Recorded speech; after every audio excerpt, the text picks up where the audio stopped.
BFM Business, numéro 1 sur l'économie. Allez, le secteur bancaire français, bien sûr à la une de l'actualité, un des titres qui flambent. Aujourd'hui, on en parle avec l'analyste d'Alpha Value spécialisé sur ce secteur bancaire, Christophe Nijdam. Bonjour et merci d'être avec nous, Christophe Nijdam.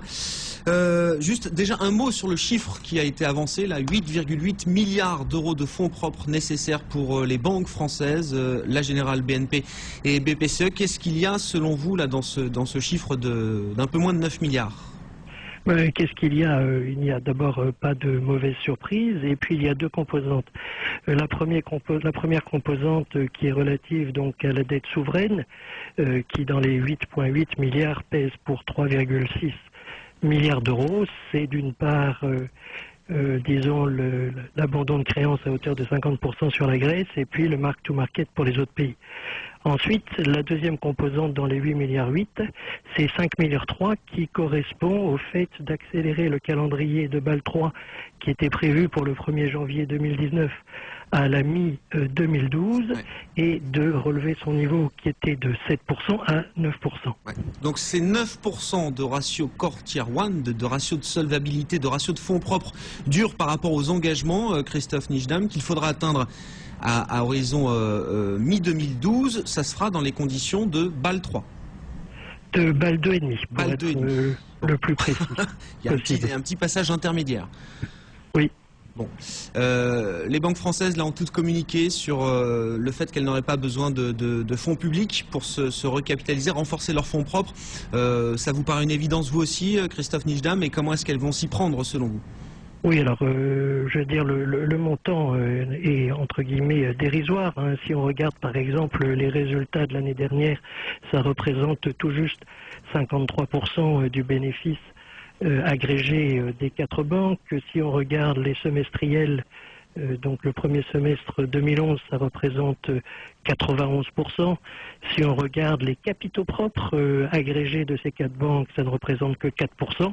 Et si on rapporte ces 8,8 milliards à la taille du bilan agrégé des 4 banques, c'est 0,2%. Ça veut dire que ça se fait en claquant des doigts? Quasiment. Au moins c'est dit. Donc il n'y aura pas besoin de réduire la taille du bilan. Elles ont déjà engagé pour certaines d'entre elles, bon, même les trois grandes banques cotées en tout cas ont engagé des réductions de leur bilan. Il n'y aura pas besoin de réduire plus fortement les bilans. Non. Alors n'oubliez pas, c'est que la réduction des bilans qui a été, disons, communiquée avant même donc on ait ces nouveaux résultats au niveau de l'autorité bancaire européenne, c'est plutôt pour faire face à un problème de liquidité que de solvabilité. Les banques françaises n'ont pas de problème de solvabilité avéré. Par contre, elles ont un problème de liquidité qui est devenu extrêmement prégnant cet été. Et pour faire, disons, d'une pierre deux coups, d'une part rassurer les marchés, c'est-à-dire en générant des fonds propres, eh bien, elles vont réduire la taille de leur bilan.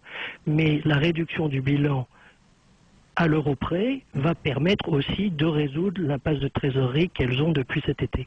Bon, et là, effectivement, avec ce montant de recapitalisation avancé et les réductions de bilan qu'elles ont annoncées, en tout cas, elles sont leur accès à la liquidité est moins tendu? Leur accès à la liquidité sera moins tendu. Néanmoins, elles ne sont pas encore complètement sorties d'affaires parce que, pour vous donner un ordre d'idée en matière, disons, de difficultés de liquidité, bon, au niveau de la solvabilité, ce qui a été énoncé aujourd'hui, c'est 8,8 milliards.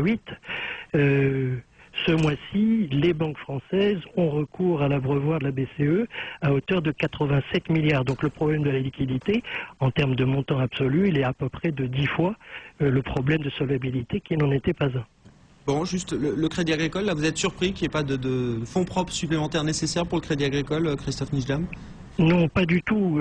C'est la même chose pour la BPCE. N'oubliez pas que dans le cas d'espèce, on n'a pas testé les véhicules cotés, mais on a testé le groupe. Donc c'est le groupe Crédit Agricole qui n'est pas coté en bourse à la différence de sa filiale CASA.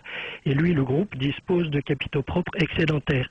Même chose pour Natixis. Natixis n'a pas été testé dans le cadre de cet exercice, mais c'est sa maison mère BPCE qui est beaucoup plus riche en fonds propres qui a fait l'objet, disons, de ces calculs. Bon, juste un dernier mot dans le mode de calcul des fonds propres. Alors c'est très technique, mais il y avait l'idée que les banques allaient pouvoir intégrer les titres hybrides qu'elles émettent dans le calcul de leurs fonds propres. A priori, ça ne sera pas le cas pour les banques françaises. C'est quelque chose que vous pouvez nous confirmer aussi, Christophe Nijdam? Alors là-dessus, moi, j'ai pas encore tout à fait bien compris ce qui allait être pris en compte ou pas pris en compte, mais cela dit, c'est quand même un petit peu l'épaisseur du trait quand on parle des banques françaises, donc c'est pas le problème. C'est pas un gros enjeu, donc ces titres hybrides pour les banques françaises et pour le calcul de leurs fonds propres. Merci Christophe Nijdam d'avoir été avec nous pour évoquer ce secteur bancaire que vous suivez de près. Vous êtes analyste, spécialiste banque chez Alpha Value.